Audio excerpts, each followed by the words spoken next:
Jedi Mike here, and I'm back with another video. Today, I'm going to be going over the new film Nosferatu, which will be coming in theaters in December 25th, 2024. Now, this is an adaptation of the original film that came out in the 1920s, and it's starring Bill Skarsgård, Willem Dafoe, Emma Corrin, Nicholas Hoult, Aaron Taylor Johnson.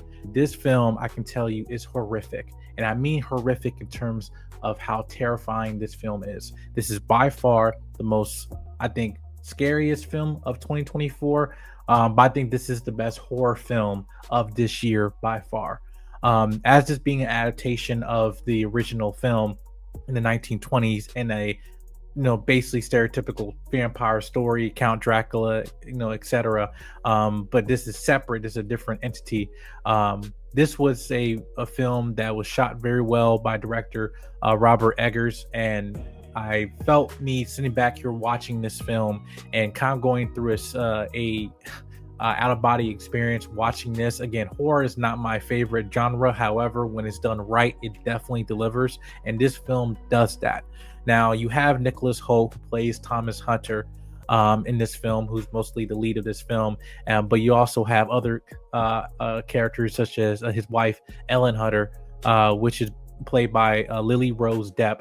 She did a phenomenal job in this film, definitely in terms of capitalize Ellen Hunter, as well as just terms of her, basically being possessed in this film. Amount of face acting, again, in terms of her physical acting in this film, again, was phenomenal. Definitely, if you are familiar with stories talked about possession and everything like that, like the Conjuring of things, she did a really good job in terms of displaying that on screen, and even just seeing the emotional and the psychological horror that she's going through, and then the way how this film goes through her experience from the beginning of this film to the end, definitely is a sight to see, on the least. But I also got to talk about Bill Skarsgård as Count Orlok. Now, Count Orlok, honestly, as being this vampire character, this film takes Bill Skarsgård as we know him. He played Pennywise in it. He definitely was chameleon in this role. You couldn't tell if you knew this was Bill Skarsgård. You couldn't even tell.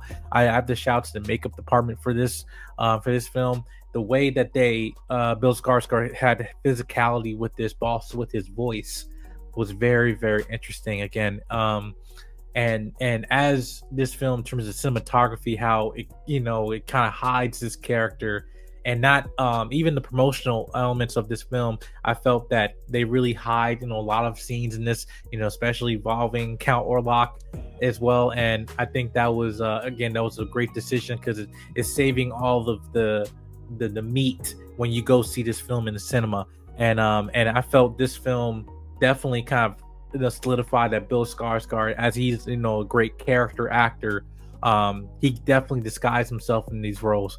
Nicholas Hoult as well did a really good job. Aaron Taylor Johnson and Emma Corrin. Emma Corrin was in Deadpool and Wolverine. They play a husband and wife in this, and again, they were I like the roles they had in this film. But yeah, it was just great to see them again. Also Emma Corrin's having a fantastic year. But also, by the time this movie comes out, Aaron Taylor Johnson will be playing Craven, and I hope that whether if the movie is good or bad or not, I know that he gives his all in the roles that he chooses. Aaron Taylor Johnson, and again in this film, just playing his part in terms of the overall story, I think he did a really good job there.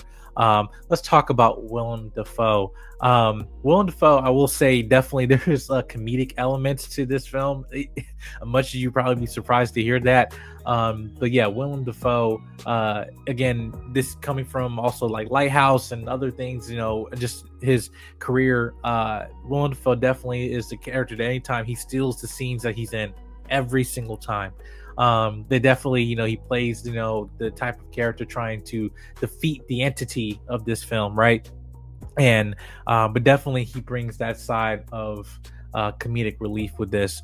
Now it comes to terms of with the original Nosferatu Symphony of Horror. As I said, this film definitely is a symphony of horror. I think this film definitely capitalized on being its own entity, not trying to rehash the original, but kind of make it its own, but at the same time just giving a respect to filmmaking itself, right? Respect to terms of the techniques of it as a director, as a cinematographer in this film. that Nosferatu was shot in 35 millimeter, which you see that has a very distinct, style with this in terms of the scenes in this. And again, I'm just engaged from start to end.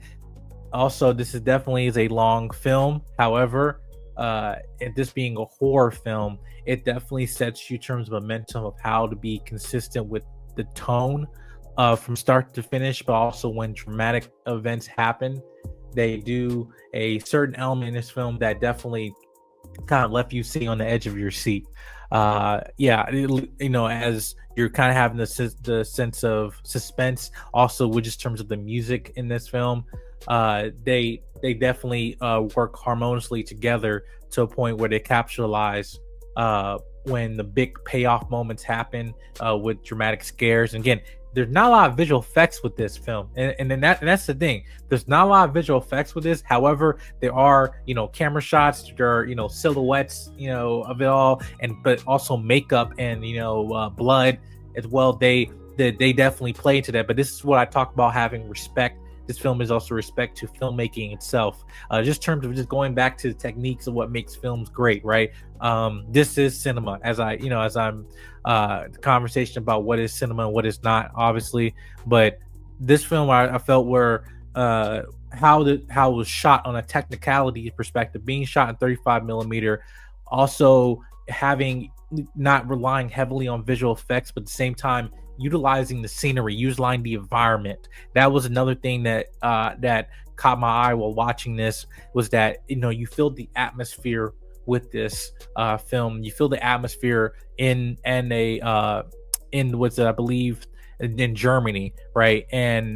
But at the same time, like this mystery of stuff that's going on, you feel like you're in this world that they're establishing, and you're walking with this character, particularly with Nicholas Hoult in certain scenes in the second half of this film. Yeah, you feel like you're joining him in this experience, especially when he's having these dreams and having these sequences of events happening, and you're wondering what is reality, what is not, and also what is actually the threat that's looming on him, but also the entity that is haunting his wife, right? And I feel like, again, as this being a non-spoiler review, I want to kind of save those secrets for you guys, because if you are a fan of Nosferatu, at least of the original film, the 1920s, this definitely, I feel, is a love letter to that, being its own, not disrespecting the original, as well as to vampire stories in film. And what I felt like with this is definitely, it's kind of just setting a stage of having an ensemble cast, but at the same time allowing the source material to be what it is, but taking also creative liberties to make it your own and for the modern time. And I feel like what conversations for people who I know who saw the original film and when they were kids, not in the 1920s, obviously, but just seeing the film when they were a child and seeing how that was the most terrifying film they saw at that time. I'll say with this, it'd be very interesting to see the conversation this film will have in the media, especially during the Christmas season, because it comes out on Christmas Day. But let me know what your thoughts when you guys go see Nosferatu, hitting theaters in December 25th, 2024. This is my non-spoiler review. Make sure you hit the subscribe button, comment, like, and share. And if you saw this film, let me know what you thought. You liked it, didn't like it, what was your favorite moments, and what was your great performances of this film. Let me know in the comment section down below. I'll see you guys in the next video. Peace.